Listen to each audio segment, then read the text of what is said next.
بسم اللہ الرحمن الرحیم۔ السلام علیکم۔ ماہ رجب کے نفل روزے۔ کچھ نہ کچھ نفل روزے رکھنے کی بھی عادت بنانی چاہیے کہ ان کا بڑا اجر و ثواب ہے۔ نیز ماہ مبارک قبل ہی کچھ نہ کچھ نفل روزے رکھنے کی سعادت مل جائے گی۔ رمضان المبارک میں فرض روزے رکھنے اور دن میں بھوکے پیاسے رہنے کی عادت بنی۔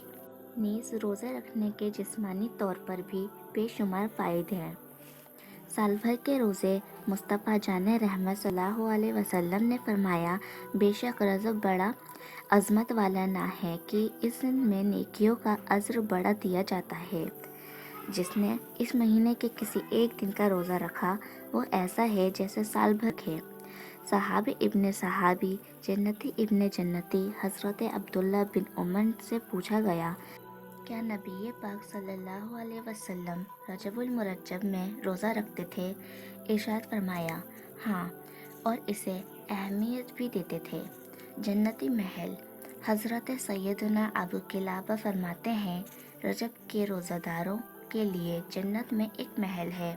حضرت سفیان ثوری فرماتے ہیں، مجھے حرمت یعنی عزت والے مہینوں میں روزہ رکھنا زیادہ پسند ہے، اور روایت ہے کہ جب رجب کے اولین یعنی پہلے جمعہ کی 1/3 1/3 رات گزرتی ہے تو کوئی فرشتہ باقی نہیں رہتا مگر سب رجب کے روزے داروں کے لیے بخشش کی دعا کرتے ہیں۔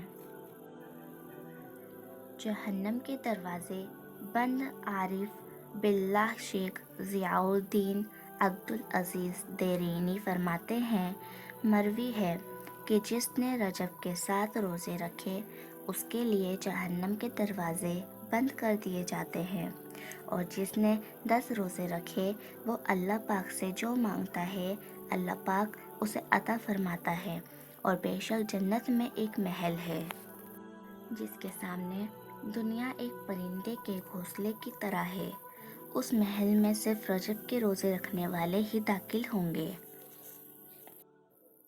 رجب کی پہلی رات انتقال حضرت علامہ ابوالحسن علی بن احمد یدی بغدادی شافعی کا معمول تھا کہ آپ رجب کے روزے رکھا کرتے تھے۔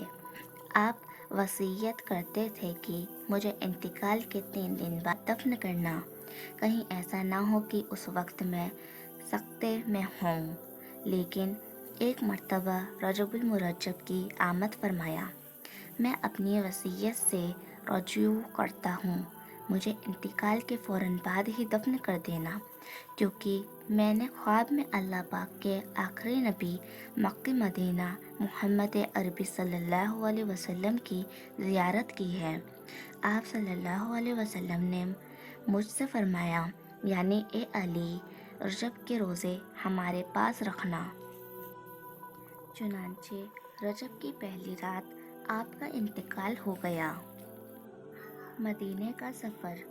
جنتی صحابی مسلمانوں کے دوسرے خلیفہ حضرت عمر فاروق اعظم اور دیگر صحابہ کرام رجب المرجب میں عمرہ کرنا پسند فرماتے تھے۔ صحابیہ بنت صحابی تمام مسلمانوں کی امی جان حضرت بی بی عائشہ صدیقہ اور حضرت عبداللہ بن عمر کی بھی رجب المرجب میں عمرہ ادا کرتے تھے۔ مشہور تابعی بزرگ امام ابن سیرین فرماتے ہیں کہ ہمارے بزرگ یعنی صحابہ کرام رجب المرجب میں عمرہ کیا کرتے تھے۔